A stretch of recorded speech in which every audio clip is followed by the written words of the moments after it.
to where we are presently, going and moving. Yes, I am the commissioner for the MLK Junior, where I'm wearing my actual official badge Nice today. medallion there. Yes, I was appointed by our present governor, Governor Asa Hutchins, last year to serve on this commission for the MLK Junior Commission for the state of Arkansas, and what a humble experience it has been, where our director, state director, is Dr. Deshaun Scarborough, who is our Arkansas director. And boy, he has some great things going on since I've been a part of this board. I must admit, there's 75 counties at large that makes up this great state of Arkansas, and we're talking probably 3 million people. And so when you think about what kind of impact that we're making, boy, I must admit, it's been a wonderful journey. Now, believe it or not, in reference to tomorrow, in commemorating the life of Dr. King tomorrow, we have approximately 9,000 youth that have been targeted here in the state of Arkansas, there in Little Rock, Arkansas, that will begin tomorrow at 8 a.m. till 3. Now, Dr. Adams, now, I don't know how you would look at me, but our keynote presenter tomorrow is Master P himself. Now, I don't know if you're familiar with Master P, but Master P, boy, he's one of the gurus. Who literally started out as a rapper, but now he's a business entrepreneur, a man that have made many milestones and accomplishments that I think, what a role model. So we'll be speaking tomorrow, approximately targeted 9,000 youth across this state, where he will be our keynote speaker, speaking on behalf of our nonviolence. He's going to be speaking positive into their lives, and what an honor that we will actually be a part of that. In January, that just passed, celebrating his birthday, we actually was honored to be in the governor's mansion. Governor Asa hosted our commission for MLK birthday celebration. We actually had our governor, which is also our former governor, Governor Mike Huckabee. Governor Mike Huckabee is one that actually placed in position this commission. And so he was the one that took his conception. He actually put this in place and chartered us here in the state of Arkansas. He was our keynote speaker that presented us there, celebrating the celebration of Dr. King. And I must admit, what an historical moment that we had Governor Asa, as well as Governor Mike Huckabee, as well as his daughter, quite naturally, who's actually has made her own entry and her own way into this state as the ticket and the actual voice for candidacy for our governor of the state of Arkansas. So it's a wonderful opportunity that you're hosting today, and hopefully we can share with the people what's really going on in the state of Arkansas, especially in District 34. Okay, you touched on some subjects, and thank you for bringing us up, and you enlightened us on how the commission was inaugurated. Of course, it is a state commission, and it's my understanding that it is under the auspices of the Arkansas Department of Education, which means that you're nonpartisan in what you present to the citizens of this state. And there's something that happened at MLK 50, since you talked about Governor Mike Huckabee. Also, what happened with MLK 50 in Little Rock? Oh, wow. Thank you.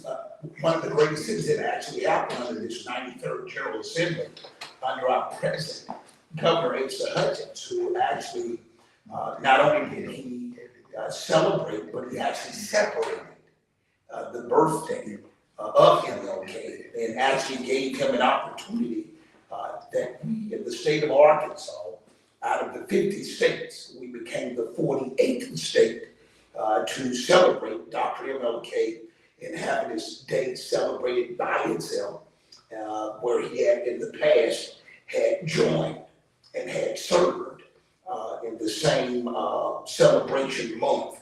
But his day was celebrated there for the 50th year. And I must admit, I think our present governor, Asa Hutchins, and the 93rd General Assembly for making Dr. MLK birthday a special and a celebrated day in the state of Arkansas.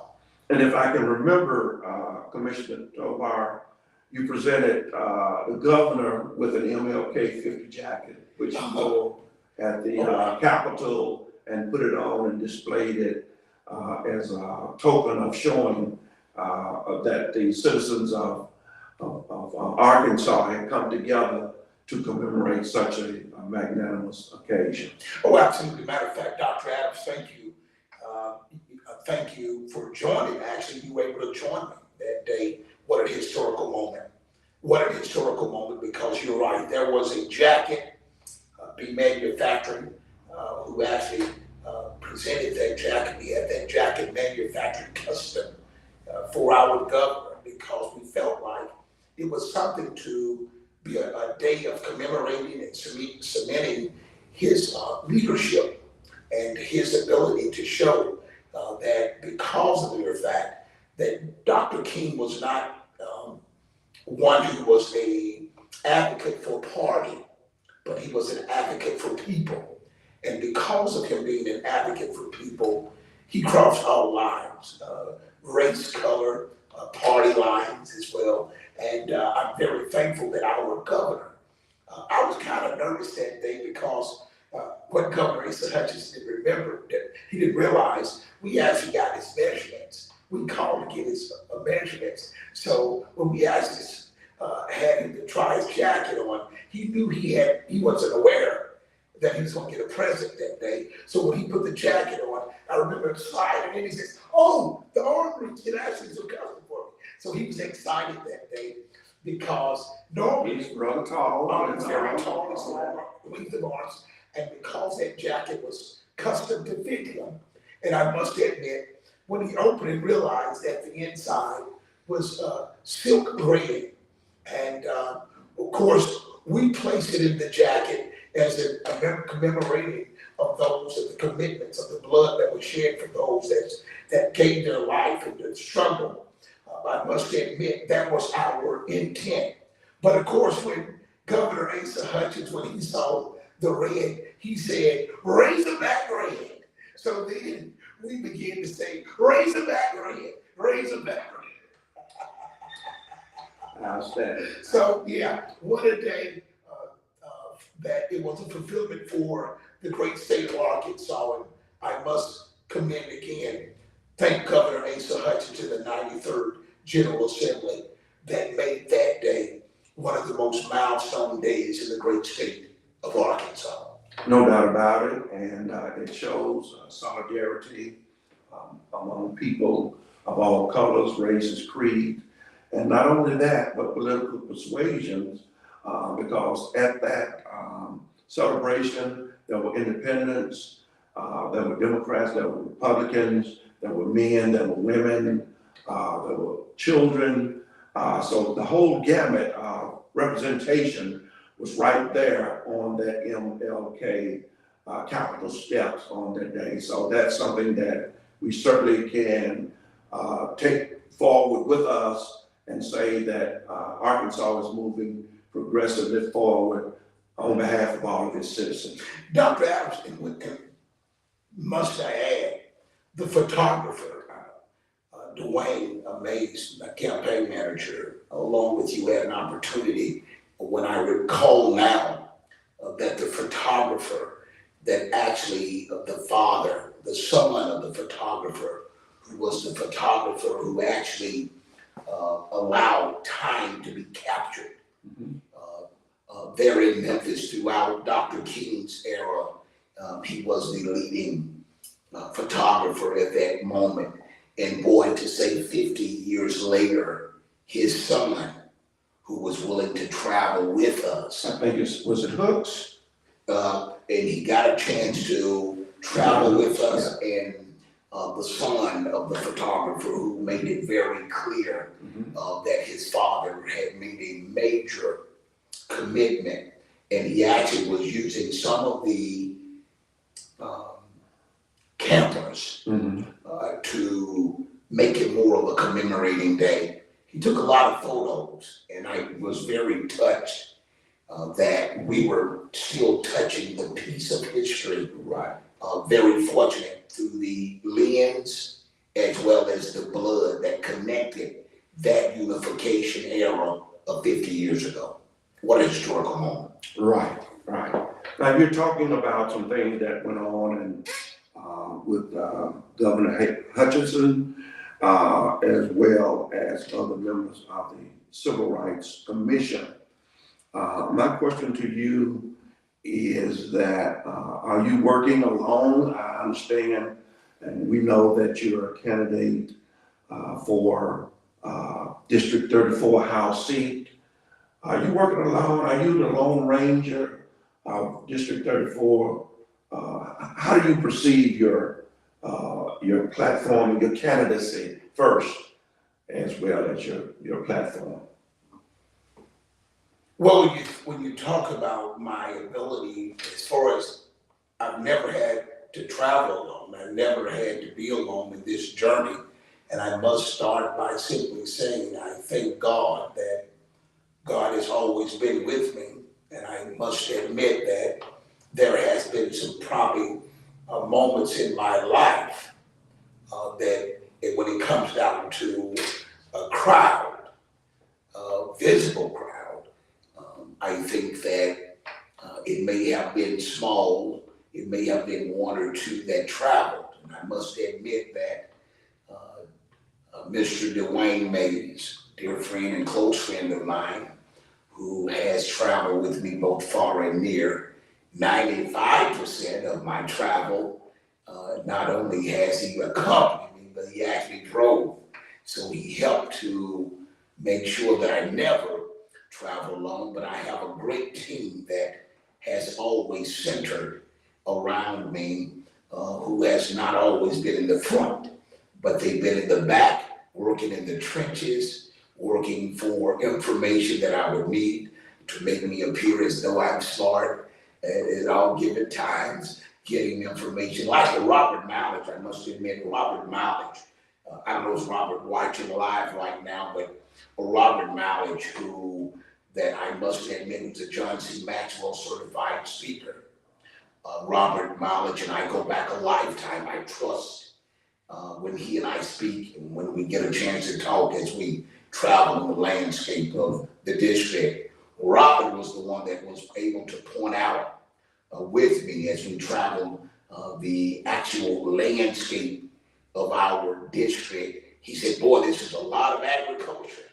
And I said, oh, absolutely. It was Robert that said, you know, Mr. Tobar, he says, understanding your platform with agriculture, he said, I think that'd be a great idea for us to continue to push and make aware of our farmers, which is where we coined the phrase from one of our famous quotes that we coined in the beginning. There comes a day that you will need a doctor, a lawyer, or a preacher in your lifetime, but every day, 3 times a day, you will need a farmer.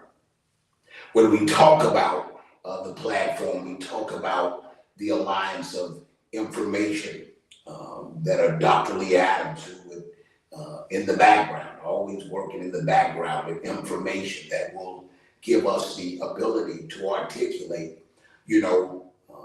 talking to different individuals behind the scene that will give me a story about Miss Jan or Miss Aldridge there in Blytheville, Arkansas, who would tell me about the Jan story.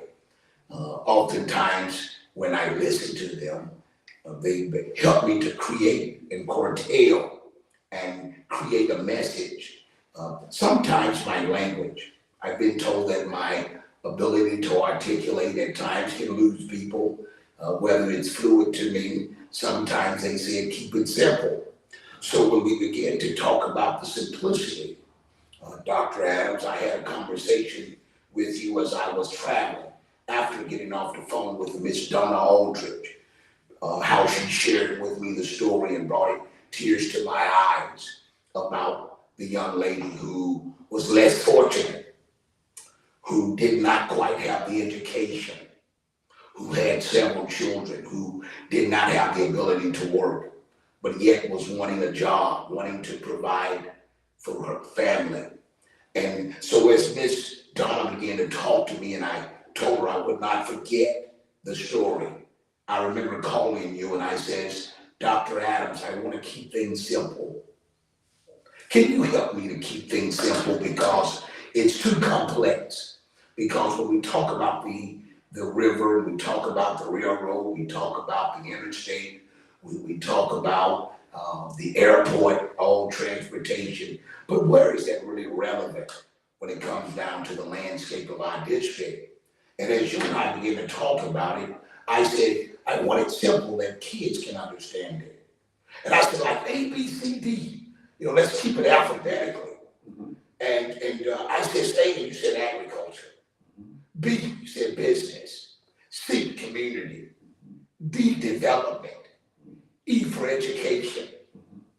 And I says, I was driving to you. And I says, document that, write that down. I feel this in my spirit.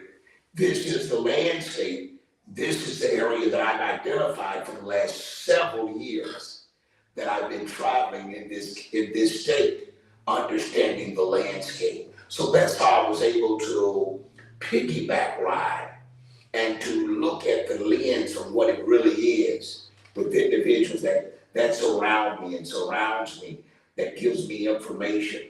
I must admit, having guys like a brother, like a Tommy behind the scenes.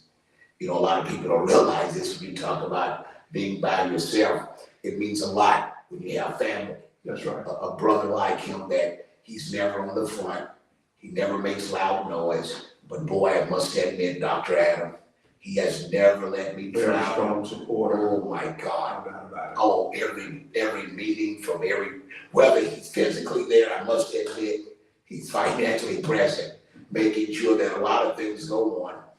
As a brother, my oldest brother, second oldest, and I really must admit, he's taken on the leadership as, to me, the paramount in my family. So those connections where you talk about a James Lowry, the city councilman there in Turl, Arkansas. Mhm. It's kind of give you an idea of what this makeup when you think about I never traveled alone. Someone that he and I go back since our elementary school days, but I must admit, I must say, even though we consider ourselves friends, he's truly a brother. The kind of guy that when he talks, he almost makes me feel like I can fly. Okay. Once I sit with him, no matter what I discuss, Mhm. he has the ability to sit, listen, and critique.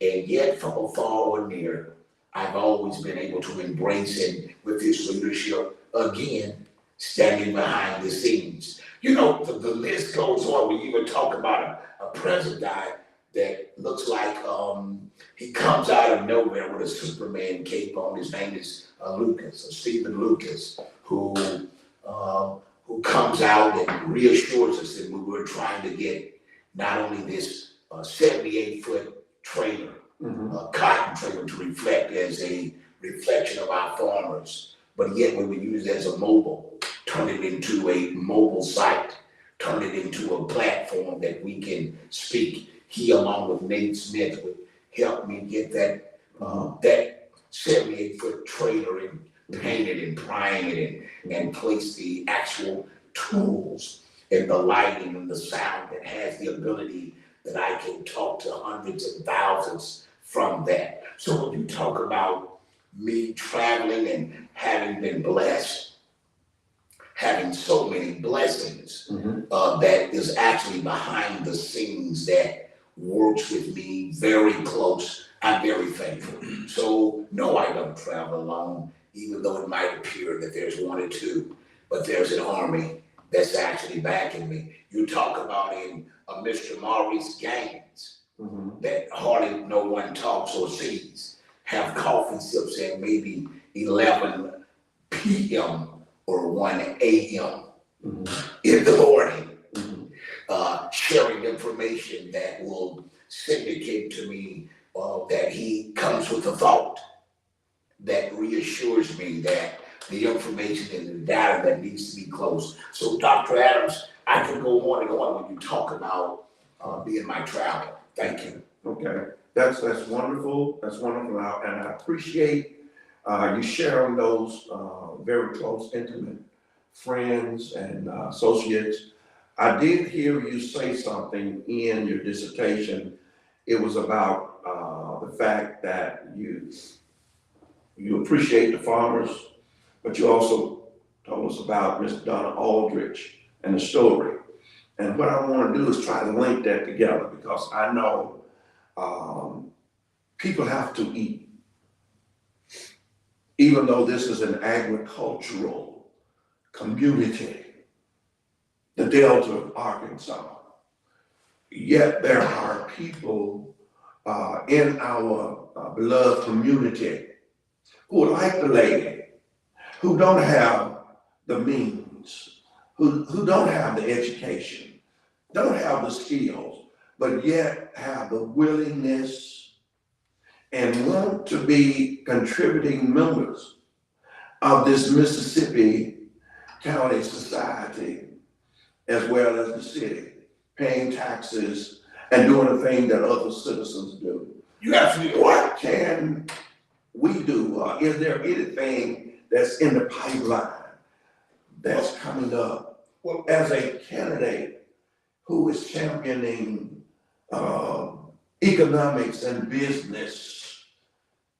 So when you think about it, Dr. Adams, for so many that are watching me now, you talk about our farmers, but when the pandemic hit, we all were impacted.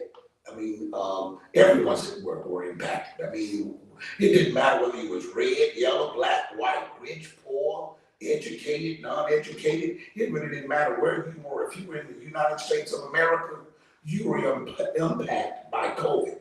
And one of the great things that I must admit that a lot of people don't realize that our former president, President Donald Trump, after the borders were closed in the United States of America, he initiated a program, Feed America.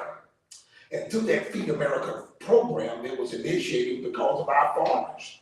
Our farmers, because of their crops could not go out, be exported. So a lot of the crops that we were getting were, they were not going to be destroyed, and they didn't know what to do. So they initiated a program that you were even going to be able to take that food, take the grains, everything that the farmers had, be within that most pandemic time of our history.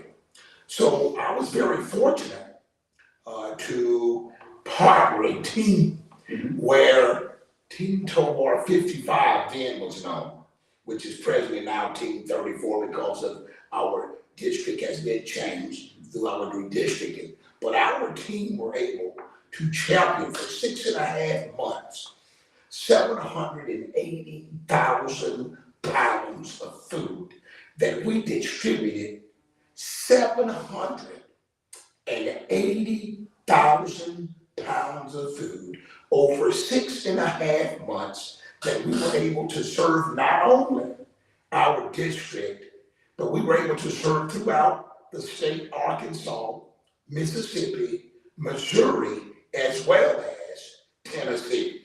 So we utilized our opportunity to reassure that we are not party driven, even though I know there's a lot of people that say that I'm a Republican and they try to label it as something, a bad label. In other words, they connect you to the national scene, whereas you're working on the local scene and you're working for people, and hunger has no political undertones. No, sir, and definitely not considered by a party. So I wanted to show, because we're people driven, and I must admit, for those that are watching me, what an honor. I want to thank the fire departments, the police departments, the volunteers, Every day, the pastors, everywhere we went, Dr. Adams, when we organized, we wanted to show community. And I know that they were trying to do it as a political. This wasn't politics. No, we were hurting. America was hurting. And I wanted to do something to show you that I'm not a party-driven person. And if anyone understands about Republicans, we should be, and what I've gathered, we're the champions for humanity. So when we deal with humanity, we don't worry about what race, what color, what party you are affiliated. It's just like the same lens of God. God sees everybody the same. And I hope and pray that those that are watching me live, Blytheville, Arkansas, Amarillo, Gosnell, Dale, Burdett, Victoria, Osceola, Lovejoy, Wilson, Bassett, Joyner, Frenchman, Birdsummer, Gilmore, all of those communities, every time we came, we were assisted every week, no matter where we went during that pandemic moment. We had volunteers. Someone asked the question, how much were we getting paid? Mm-hmm. Yeah, they was asking how much, you're talking hundreds of thousands of dollars, right, worth of product that was in my hands. And every time that truck, we had got so to the point where the organizational side of us, you talk about starting with companies with the Stranger Brothers. I want to give a special recognition to the Stranger Brothers, where they were the first one that laid out. And I want to, the driver that came and the big major boom machine that was helping us to assist us, making sure that it was an initiating process. Because I must admit, Dr. Adams, when we first started out there in Gilmore, Arkansas, we didn't have anything but arms, legs, and elbows. And we had the Mayor Delaney and Mr. Darrell Jackson and Wayne, group of us, we were working with our arms, Mr. Coleman, there in Turtle, Arkansas, yes, James Lowry. Those guys, we didn't have any machinery. And those guys was physically, you're talking 1,000 boxes at 25 pounds. Each box was 25 pounds, and there was 1,000 boxes on pallets from the front of that trailer all the way to the back. Mm-hmm. And they were literally, physically helping me to handle that and getting that product in a secured place and positioned for the people. And those are the champions. Those are the unsung heroes. They weren't looking for a pat on the back, but they got it and rolled their sleeves up. And I want to say thank you, because I haven't been on actually since that moment of 2020, because those are the moments that reflected me now to think about all the love and the kindness, even from our state trooper. We had state troopers that volunteered to escort us in and out of the areas. The county sheriff department that committed. Sheriff Dale Cook, thank you. So many that when I say partnered, we could not have did any of that without the support of both local and county leaders, stakeholders, owners that gave of their ability, spaces and utilization that they had. And I personally want to say today, thank you, because I didn't get a chance to commend and thank everyone. But that is some of the most memorable moments that I have witnessed and engaged. I saw one district, I saw one Arkansas, I saw one people, one love. Again, I didn't see Democrats saying I'm a Democrat. I'm over here waving. I didn't see a person say I'm a Republican over here and I need this. No. I didn't see any of that battling back and forth. What we saw was one Arkansas. And that's what made me continue to say, if we don't do anything else, I want us to remain as what Dr. King, unification, an organizer, someone who did not look at color or race, but he saw equality and justice for all.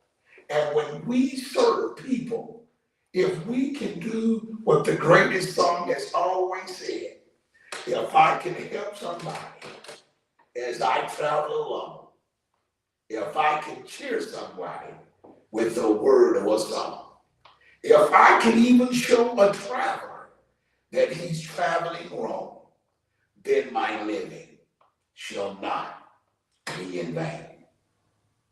Well said, well said. And you've touched on the agricultural spectrum. And so as we move forward, I would like, before we close out, because I want our viewing audience to know this will not be the last time that we come on.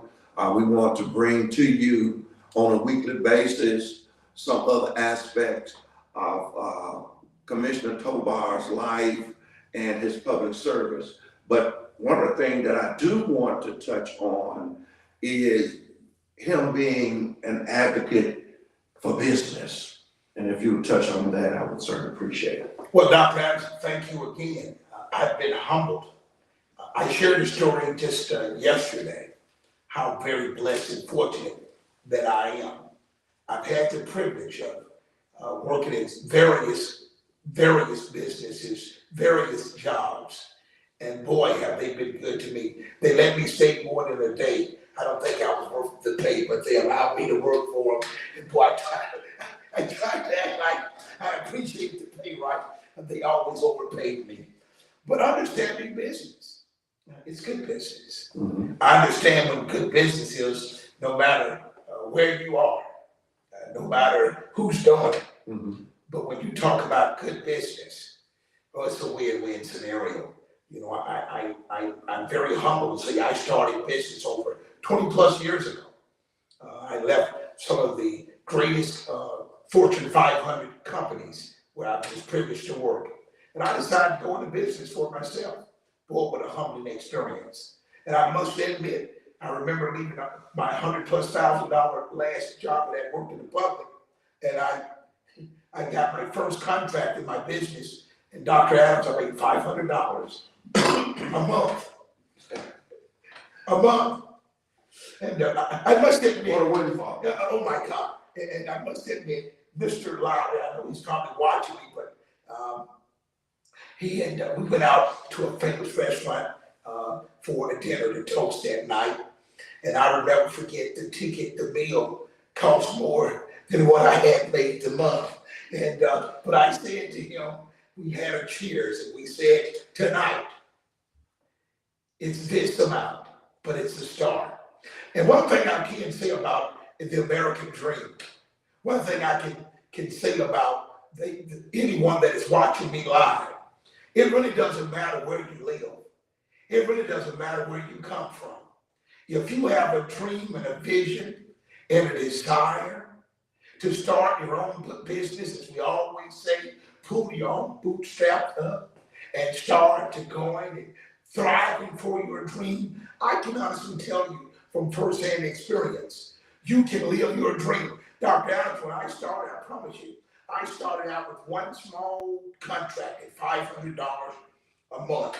But I must admit, several years later, 5 different states, 181 sites, that my name, Tobar, went backwards. Raybon Incorporation now has been able to privilege and be able to serve some of the greatest and fine businesses across the state.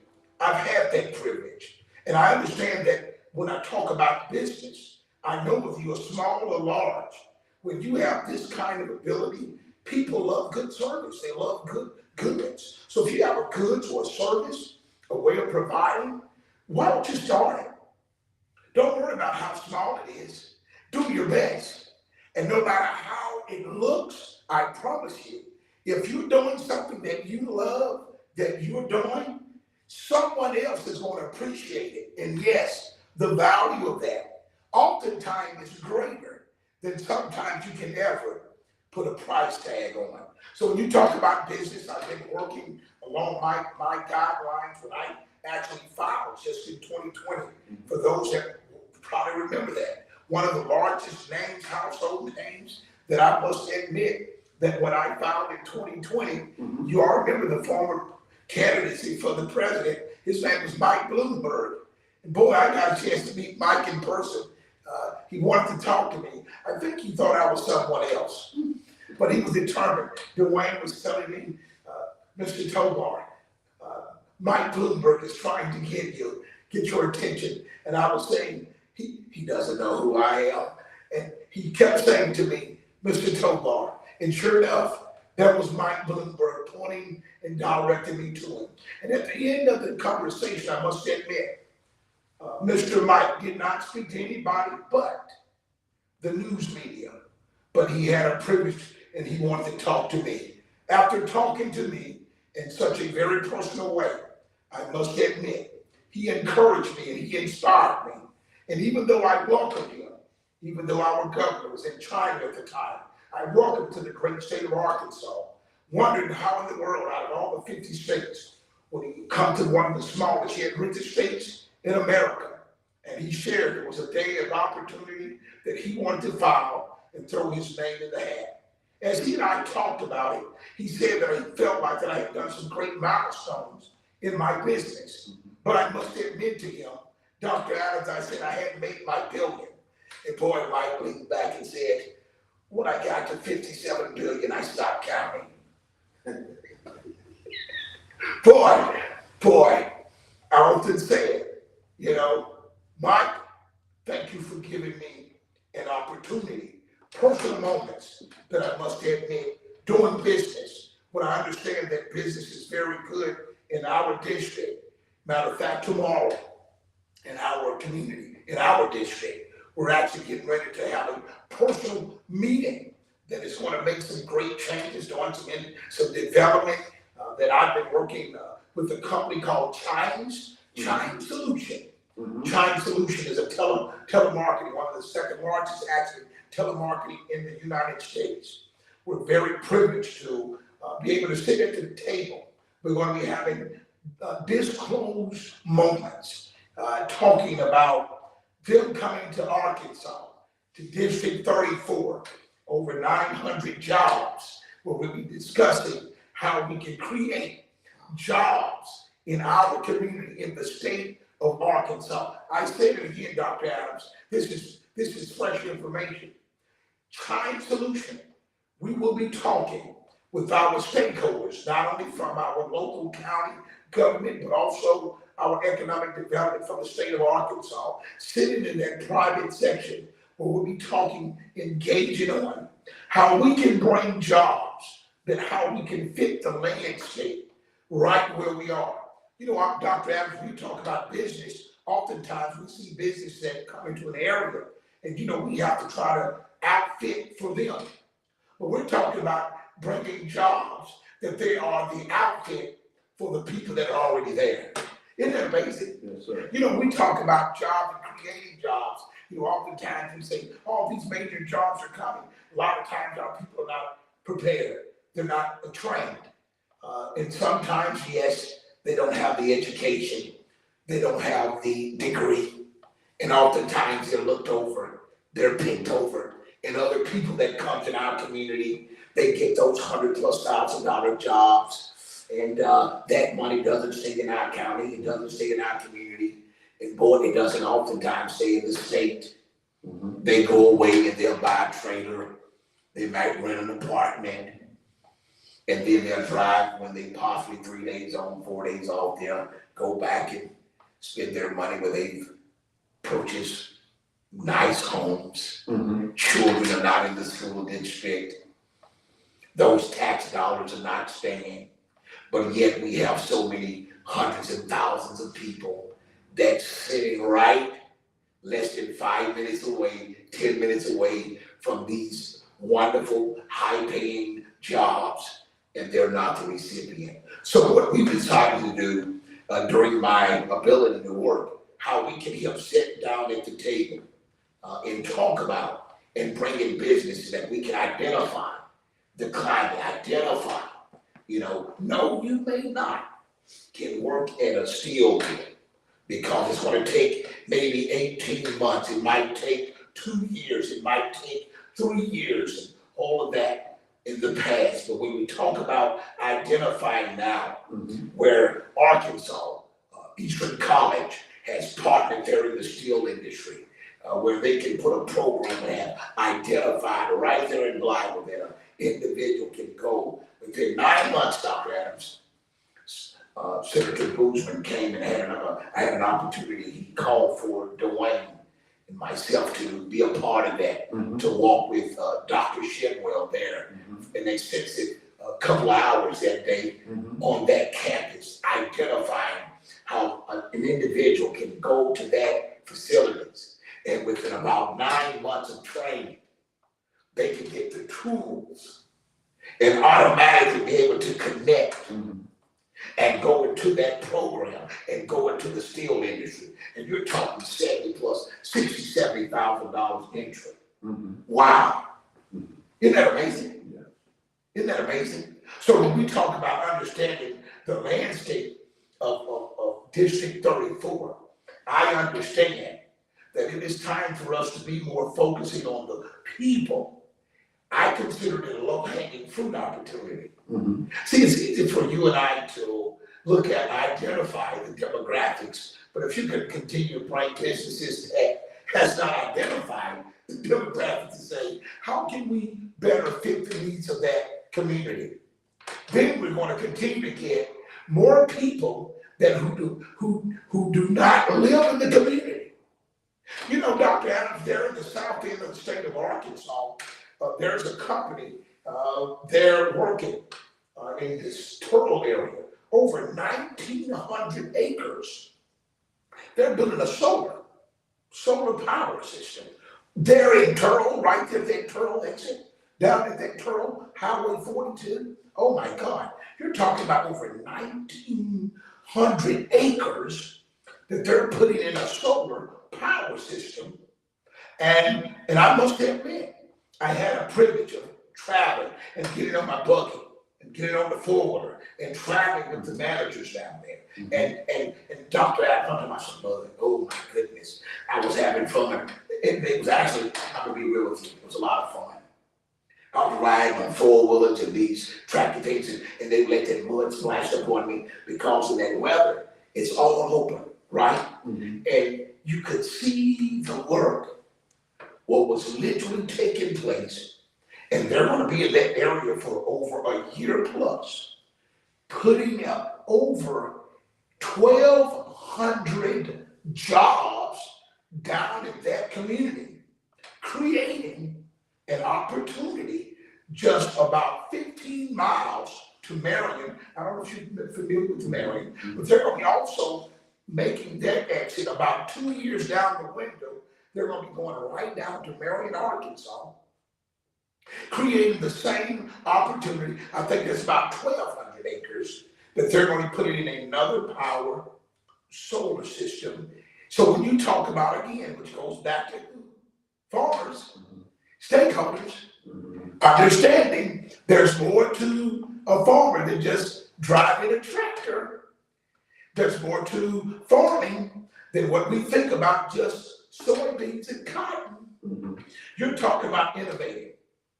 And you're talking about some of the greatest defines of our society of living. The quality of life has derived from farming.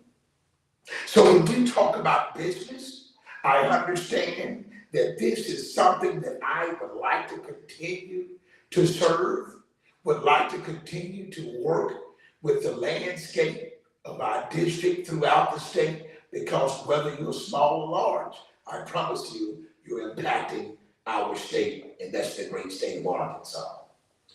We are listening to and interviewing the commissioners of the MLK, Martin Luther King Jr. Civil Rights Commission. state of Arkansas, a state appointed position, and he's also running for State House seat, District 34. And he has come to us today to articulate some of the things that have happened, some of the things that are happening, and things that will be happening. And on that note, as we close out, what would you, as a person who is looking at people as potential voters, what would you say to them for them to capture your candidacy as a state representative? Well, thank you, Dr. Adams. In closing, this is not my first time running. This is actually, they say three is a charm. Running in this district, running in this area, I must submit that the experience and knowledge that I bring to the table is far and beyond the norm and region. Understanding the makeup of our state, understanding the House representative out of 100 seats, identifying the 35 senators that make up the Senate, understanding the trifecta of our present governor.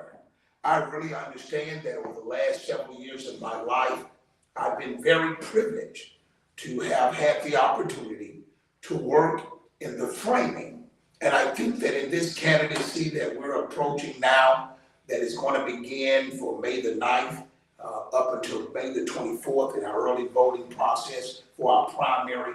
I just want to bring some new clarity due to the fact that our district has been changed by number because of our last census, because of the redistricting. The landscape only has made some small, yet some significant impacts in our district. For those that are living throughout Mississippi County, I want you to realize that where they're in the south end of the state, they're the corner pocket of Crittenden County, where there was Turtle and Gilmore during the last census and the last redistricting, because of our numbers dropped significantly, several thousand numbers that impacted the actual population, both Crittenden County as well as Mississippi County throughout various parts of our state, but mainly in Crittenden County, in Mississippi County, because of the numbers that that were lost. Those districts had to be actually redistricted, and as well as some of the area that the cities that were part in the past have been moved. Where Gilmore and Turtle, Dr. Adams, they were moved back into Crittenden